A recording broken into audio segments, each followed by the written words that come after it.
Hello friends, tally prime की series में आपका स्वागत है। पिछले काफ़ी सारे सेशन में हमने डिफरेंट तरह के जनरल वाउचर्स देखे हैं, जिसमें हमने काफ़ी तरह के एडजस्टमेंट एंट्रीज को भी सीखा है। इस सेशन में भी उसी चीज़ को हम कंटिन्यू करने वाले हैं। इस सेशन में बात करेंगे जब भी कोई व्यक्ति जो बिज़नेस करता है, अगर वो अपने बिजनेस से ही कोई सामान या पैसे ले ले तो उस एंट्री को किस प्रकार से किया जाएगा।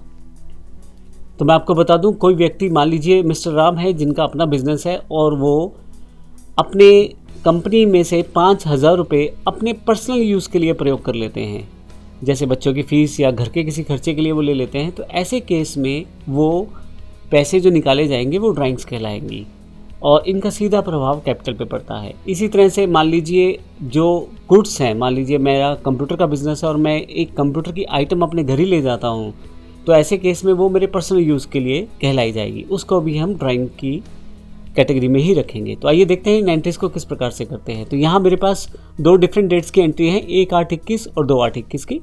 पहली ट्रांजैक्शन है 5,000 रुपये मैंने कैश विड्रॉल किए हैं एज एन ऑनर, मैंने 5,000 रुपये प्रयोग किया, तो ये मेरी ड्राइंग कहलाएगी, ये पेमेंट की एंट्री। और इसी तरह से 2/8/2021 को मैंने 3,000 रुपये का जो सामान है वो अपने पर्सनल यूज़ के लिए प्रयोग कर लिया है अपने बिजनेस से निकाल के।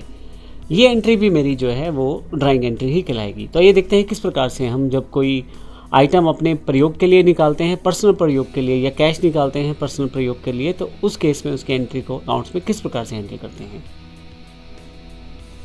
सबसे पहले मुझे इसके लिए एक ड्राइंग अकाउंट क्रिएट करना पड़ेगा। तो आइए सबसे पहले एक लेजर क्रिएट कर लेते हैं।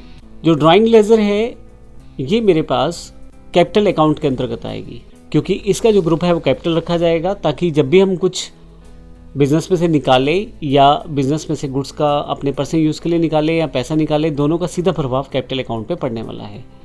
यहाँ से मैं एंटर करते हुए नीचे आ जाता हूँ और यहाँ से सेव कर देता हूँ, इसको एस्केप करके बाहर आ जाता हूँ। अब एंट्री की तरफ चलते हैं। सबसे पहले वाउचर एंट्री।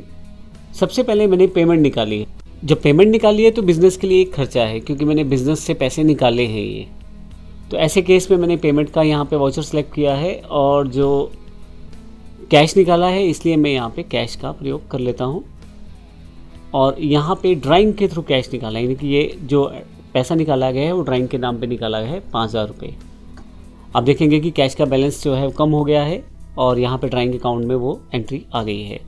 फाइनली मैं इसको यस कर देता हूँ। दूसरी जो एंट्री थी वो 3,000 रुपये का माल हमने निकाला है। तो जब माल निकाला जाता है ऐसे केस में उसका सीधा असर हमारे जो स्टॉक हैं या परचेज़ हैं उस पर पड़ता है। तो जनरल एंट्री पे मैं यहाँ पे ड्राइंग को डेबिट करूँगा यहाँ से, और जो परचेज अकाउंट है उसको क्रेडिट करूँगा। अब असल में होगा क्या कि जो माल है वो मेरे पास 17,000 रुपये का था, वो 14,000 रुपये का रह गया है, क्योंकि 3,000 का तो मैंने पर्सनल यूज़ के लिए निकाल लिया उसमें से। अब मैं इसको एंटर कर देता हूँ और फाइनली एक्सेप्ट कर देता हूँ एंट्री को। अब चलते हैं इसके फ़र्क पे क्या फ़र्क पड़ता है। आइए बैलेंस शीट देखते हैं सबसे पहले। तो अगर आप यहाँ कैपिटल अकाउंट देखें तो जो 50,000 की कैपिटल है उसमें से 8,000 रुपये की ड्राइंग्स हैं। तो अगर आप देखेंगे तभी यहाँ पे जो अमाउंट दिखाया गया है 42,000 रुपये दिखाया गया है। आप देखिए ड्राइंग का जो टोटल अमाउंट है वो 8,000 रुपये है, जिसमें से 5,000 कैश है और 3,000 रुपये का माल उसमें से लिया गया है। तो इस तरह से इस सेशन में हमने देखा किस प्रकार से हम ड्राइंग एंट्रीज़ को परफॉर्म कर सकते हैं अकाउंट्स में, और टैली प्राइम में इन एंट्रीज़ को किस प्रकार से किया जाता है। इस सेशन में हमने ये सीखा है।